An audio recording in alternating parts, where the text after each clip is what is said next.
వృక్షాన్ని కౌగిలించుకోవలసిన తల్లి మేడు చెట్టుని కౌగిలించుకుంది.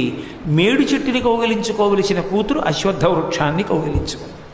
తారుమారైపోయి లోపల ఉన్నటువంటి పిండాలు.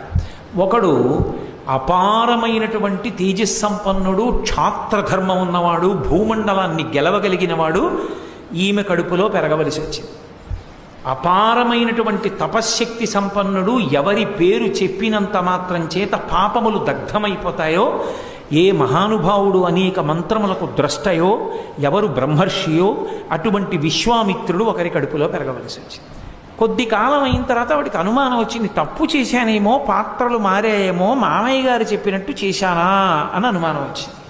భృగు వచ్చాడు. మళ్ళీ మామగారు అన్న తర్వాత వెళ్ళిపోయాక రాకుండా ఉంటాడు ఏంటి, వస్తాడు కదా మళ్ళీ.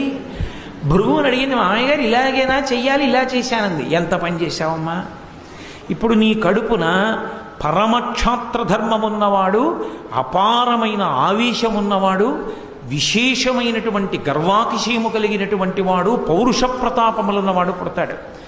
మీ అమ్మ కడుపున అపారమైన బ్రహ్మజ్ఞానమున్నవాడు, తపోనిష్ఠా గరిష్ఠుడు, మంత్రములకు ద్రష్ట అయిన ఋషి పుడతాడు. మామయ్య గారు ఎలా అని అడిగింది. ఎలా అంటే ఏం చేయనమ్మా, ఇప్పుడు మార్చడం కుదరదండి. పోన్లేండి, మార్చడం కుదరకపోతే ఒక్క ఉపకారం చేయండి అండి. ఏం చేయమంటావు?